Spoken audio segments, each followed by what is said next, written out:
Oi, gente, tudo bom? Bom dia, ou boa tarde, boa noite. Vamos logo, então, ver o que vai cair nessa nossa prova, ver o nosso conteúdo. Abra lá na página 27 e a gente vai ler e remarcar e relembrar alguns assuntos. Tá? Eu sei que está todo mundo muito fera nessa renascença. Essa é a primeira parte, né? Ele conta uma história do tipo, imagina se você estivesse vivenciando algo super novo e você sentisse, né, que tinha alguma coisa de mudanças no ar e tal, ele começa a falar sobre isso. E a primeira, o que é bem bacana, né, que eu gostaria que você marcasse, é isso aqui, ó, durante todo o período do Renascimento na Itália, que foi basicamente entre os séculos 4 e 6, as pessoas sentiram que algo de diferente estava se passando por ali, principalmente quando se comparava com o que havia vivido séculos anteriores. Tá? Então, as pessoas percebiam que havia assim, mudanças de pensamentos no ar, mudanças de atitudes no ar, tá? E isso faz com que a gente lembre lá dos filósofos. Então, vamos caminhar lá para a página 28, os dilemas filosóficos. Quando você esbarra nos dilemas, na verdade, eles queriam tentar se situar aonde eles se encontravam. Tá? Durante o Renascimento, havia um enorme dilema sobre as coisas que foram na Antiguidade. Como a Idade Média lidou com isso e como as coisas deveriam ser dali em diante. Expressões como a sabedoria dos antigos, a beleza da Roma antiga, eram citadas frequentemente nas esquinas das cidades italianas. Aí dizem que entre filósofos e padeiros, todo mundo usava esse tipo de expressão. Falava-se também que as coisas produzidas no norte da Europa eram rudes e bárbaras, em geral referindo-se ao gótico medieval, e que era chegada a hora de transpassá-la. Entretanto, mesmo em direção ao resgate do passado clássico, o caminho da arte na Itália reformulou a concepção da cristã da arte. Tá? Então, o caminho da arte na Itália reformulou a concepção cristã de arte. Tá? Houve uma mudança aí de pensamento, e isso é muito interessante. Nesse contexto, a gente vai ter o Niccolo Pisano, tá? Ele é considerado o fundador da escultura moderna. Apesar de ele ter sempre traços da Roma antiga, desse clássico e do medieval, ele começou, então, essa primeira ideia do Renascimento, tá bom? Vamos continuar. E lá na página, né, e aí vem falando do porquê que ele é considerado o precursor, né, do Renascimento, porque ele tem tanto a coisa clássica, né, esse amontoado, né, de formas e tal, como a delicadeza, né, da arte medieval. Então, ele tem os dois elementos juntos. Tá?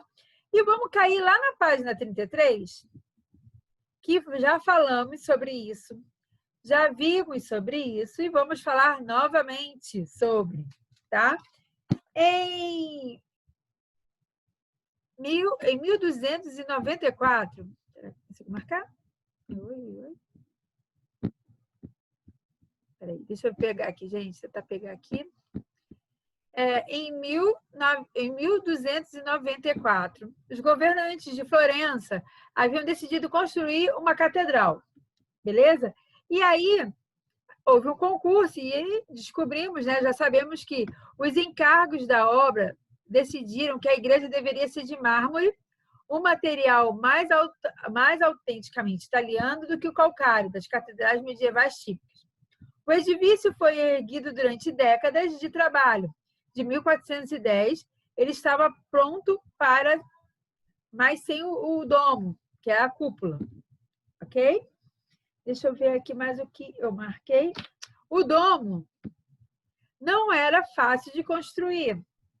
Também, no espírito republicano e competitivo que caracterizava Florença, Um concurso foi realizado entre os florentinos para decidir o responsável pela construção.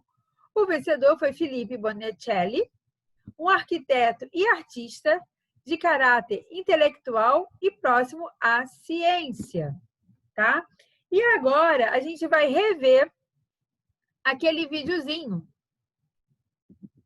do Filippo Brunicelli, né? Por quê? Ele ganhou esse concurso e ele decidiu, então, fazer essa cúpula, né, nessa forma de cúpula, né, de domo mesmo, né, que é essa arredondada. E foi realmente o ponto-chave dessa obra. Foi o que realmente o fez conhecido para o mundo, mas assim, onde deu a real característica, assim, é marcante a Catedral de Florença por conta disso, tá bom? Deixa eu dar o play de novo, lembrando que é um vídeo em inglês, porém a gente consegue ter a ideia do trabalho que foi a construção desse domo, dessa catedral, tá bom? Vou dar play aqui.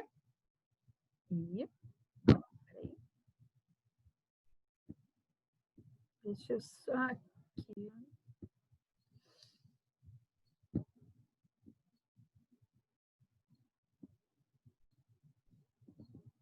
Imagine this. It's 1418 in Florence, Italy. You've been challenged to build a great dome for the Santa Maria del Fiore, one of the grandest cathedrals ever built.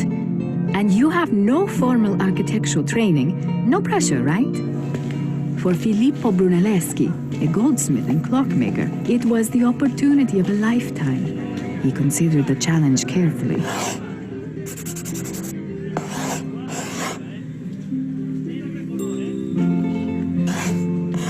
Then proposed a daring plan, using methods that experts don't fully understand even to this day.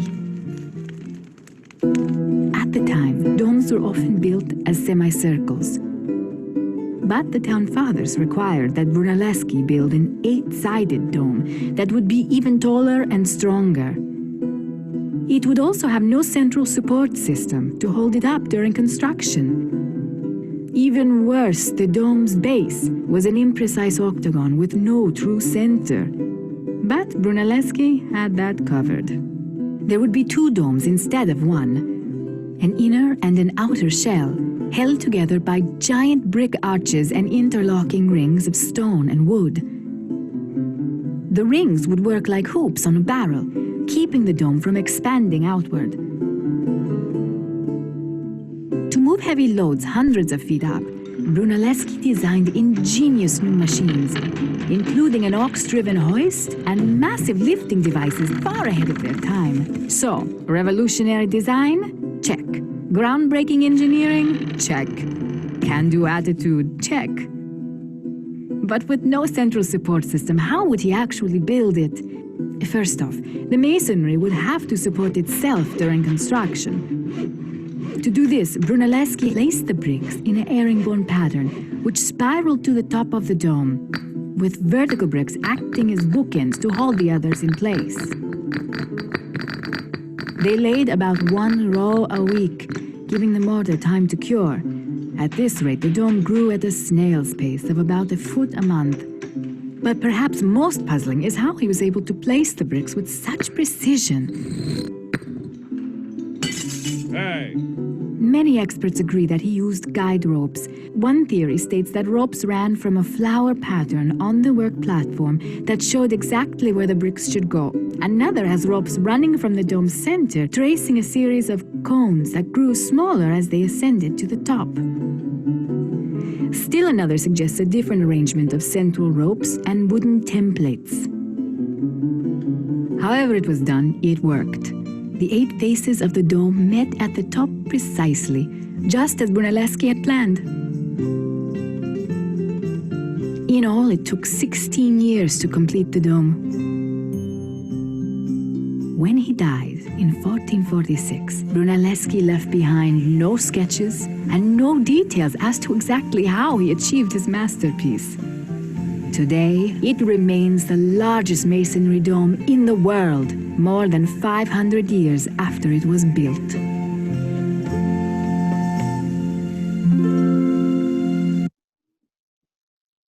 E aí a gente percebe, né, como que foi trabalhoso e como ficou perfeito e é algo que perdura até os dias de hoje, né? Vamos voltar lá para o nosso livro, dar continuidade, porque aí agora você já sabendo do que é um domo e de como ele foi feito e de como ele demorou, né, para ser feito, a gente consegue entender o nosso próximo parágrafo aqui, ó. Segundo nos conta o historiador, o domo de Florença não é um milagre de concreto, nem uma imitação dos palácios gregos. É baseado, entretanto, em um conceito arquitetônico original em que 8 colunas brancas, observáveis externamente, continuam o trabalho de pilares da nave e são auxiliadas horizontalmente no interior por correntes de metais tensionadas, certo? Deixa eu ver. O domo, ele é autossustentável. Né? Você percebeu que assim a circunferência foi diminuindo, né? Para que não houvesse essa queda do tijolo, né? Do bloquinho, né? É tijolo aqui, tá? Em 1436, então, foi a inauguração, né? E, na verdade, seria o teste final, né? Será que os florentinos vão gostar dessa aparência sólida, brusca, né? Eles aqui, ó, eles amaram. O domo se tornou um símbolo da supremacia florentina na Itália. Era uma espécie da última palavra no resgate de sabedoria dos antigos aplicada à ciência moderna da construção. Curiosamente, uma vez que formado e as dimensões do domo já haviam sido decididos 10 anos antes para o Brunelleschi nascer, nessa obra ele agiu mais como um engenheiro do que como um arquiteto. Tá? Então, foi toda a ideia idealizada por ele. E aí a gente começa a perceber, então, que a ciência, e principalmente a matemática, estava se colocando em tudo. E por que ela está presente em tudo? Na verdade, a gente apenas está agora colocando ela em prática. Tá? E é justamente no aspecto da engenharia do domo que pesa sua importância para a arquitetura renascentista. Foi uma obra matemática da mente de um conhecedor dos tratados antigos sobre arquitetura. Tá? Então, aqui a gente vê que o conhecimento não ocupa espaço, e nunca é demais. Filippo, ele era um artista e um matemático e um cientista, e os dois podem caminhar perfeitamente, tá? Não há que escolher. A ênfase do Renascimento era na centralidade e no otimismo sobre o ser humano. Homocentrismo, o homem vai estar sempre no meio, tá? Na arquitetura, esse humanismo se apresenta no uso ambicioso da matemática para ordenar todo o espaço construído. O resultado são construções com ângulos precisos e espaços harmonizados, de aparência sutilmente fria, calculista e racional. Ok? Então, começou a haver esse casamento, esse detalhe, não só para beleza, né? E não só para cópia das mesmas ideias de construções, mas para que algo novo começou a estar surgindo, tá? A arte renascentista, além de bela e original, constitui uma nova proposta para a realidade, né? Isso aqui é uma pergunta, mas com certeza pode virar uma afirmação. Aí pergunta de novo, ela enfatiza o juízo humano e a capacidade humana de julgar, planejar, construir, enquanto a arte medieval partia de uma visão do mundo completamente diferente, exaltando o mistério divino em formas orgânicas, mas vivas e caóticas, pesadas e místicas.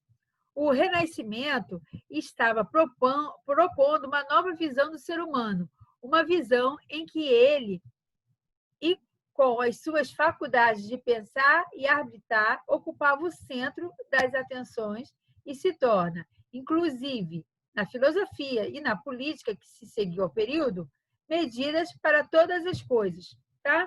Então, a gente tem aí uma excelente definição de renascença e de renascentismo, do homem renascentista. Tá?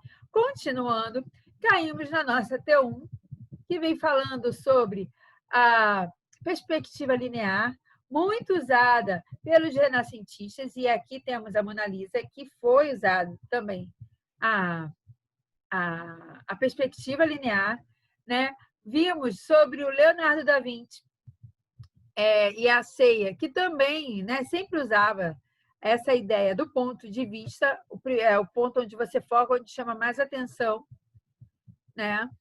E comecei e daí em diante você fez, porque você sabe, você viu, fez a T1, certo? Então aqui a gente está caminhando pela nossa T1. Vimos também sobre o anaformismo, né? Lembra das figuras distorcidas? E aí a gente viu um vídeo falando sobre esse mistério aqui dessa caveira. E pode, né? Tem várias suposições em relação a isso. As páginas que se seguem essa figura falando sobre, descrevendo e analisando todo o quadro. E eu quero lembrar vocês que a gente passou um vídeo esclarecendo isso, né? Por isso que eu estou aqui passando rápido, tá? E é legal que você compare esses dois conceitos e tenha ele marcado. Aí, perspectiva linear é uma técnica de desenho utilizada para representar a realidade sólida, ou seja, tridimensional.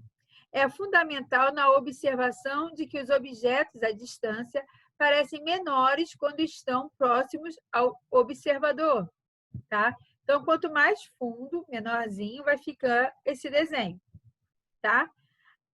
Já a anamorfose é uma técnica de desenho em que desenho em perspectiva que distorce parte ou toda a obra pictórica ou gráfica, de modo que sua forma real se torna visível quando olhamos por certo ângulo ou por meio de uma lente ou de um espelho cônico ou convexo. Seu significado nas pinturas renascentistas é o de contestar.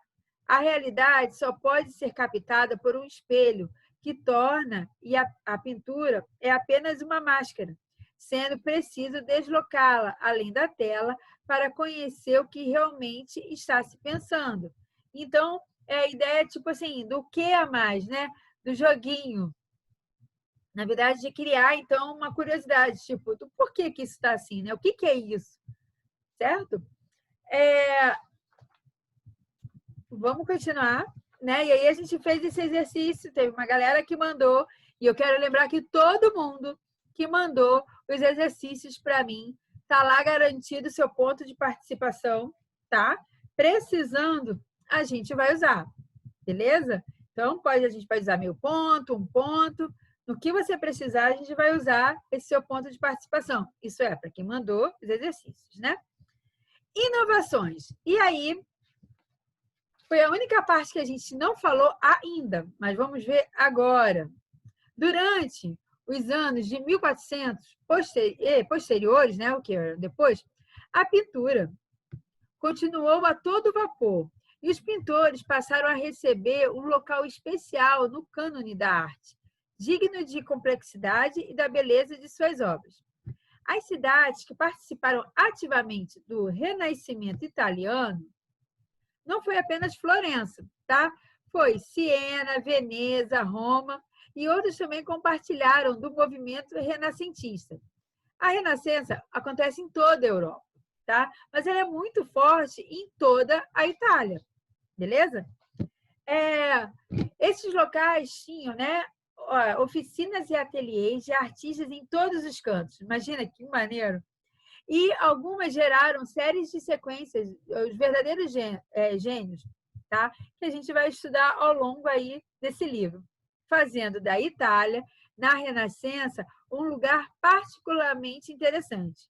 Os pintores eram especialmente apreciados devido ao avanço das técnicas de perspectiva, realismo e por causa dos afrescos que decoravam os interiores das construções. Foi o grande avanço, né, não só da ciência, da tecnologia para a época, mas dos pintores também, a visibilidade. Tá? O dilema entre o passado distante e glorioso da Itália, do Império Romano, e o conteúdo cristão aparece, por exemplo, na obra de Andrea Mantegna. Andrea Mantegna, um pintor italiano do século XV. E aí, assim, como dar uma forma clássica ao cristianismo? Como reviver o passado, mas apontar para o futuro? E Mantegna, ele conseguiu muito isso. Ele era um estudioso dos movimentos clássicos, cujas ruínas estavam espalhadas pela Itália. E aí a gente vai ver alguns quadros do Mantegna que muito, muito perfeitos, vamos falar assim, né? São bem detalhistas. E aí a gente tem aqui o São Tiago, né? O apóstolo é Tiago, que eles costumam chamar Santiago. E temos aqui o Santiago, o caminho da execução. E esse aqui, já diante do imperador, estava certo. O imperador e o Tiago. Para pintar, deixa eu ver o que marcar. Para pintar o processo de execução de Santiago, que, segundo a Bíblia, era irmão de Jesus, Mantegna estudou cuidadosamente a estrutura da paisagem romana. Olha que bacana, assim. Ele olhou o local, né? A natureza, a formatação dos templos antigos e as vestimentas dos centuriões romanos. Então, antes dele desenhar, ele fez uma pesquisa de campo, tá? Isso revela a influência das esculturas romanas da antiguidade, principal matéria-prima de inspiração da Itália. Tá? Você consegue ver as inspirações do Mantegna. Manteiga não, né? O resgate dos antigos no Renascimento é também uma proposta para o futuro, como você pode apreciar nas obras apresentadas nessa unidade. Nada é apenas uma imitação do passado, mas a busca pela sabedoria antiga e pela aplicação nos tempos modernos.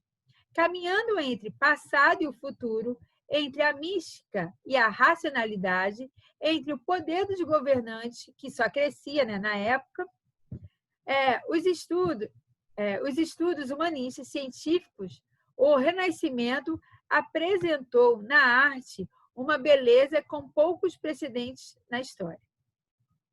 A natureza do ser humano ganhou evidência nos pincéis renascentistas, mas há outro elemento interessante na história do Renascença: o apreço que ganharam os artistas como indivíduos, como gênios, famosos, badalados, frequentadores da corte. E aí, nessa época, a gente tem Leonardo da Vinci, Michelangelo, né? Todos grandes gênios da arte. E aí, todos eles convivendo e habitando ali nessa Itália cheia de arte, cheia de conhecimento. Tá? Aqui, muito da ideia que temos hoje em dia, no senso comum, do que seja alta cultura e arte elevada, provém de uma vaga imagem criada a partir dos clássicos do Renascimento. E assim, a gente vai estudar com mais afinco toda essa ideia, né? Toda essa semente cultural que foi plantada, e a gente vai estudar isso ao longo do restante do bimestre e do nosso livro. Ok? E aí está a nossa matéria, tá? Renascimento. Beleza? Tem lá um questionário no arquivo, tá? façam e na sexta-feira a gente, então, tira todas as dúvidas. Um beijo, fica com Deus e a gente vai se falando, tá? Tchau, tchau.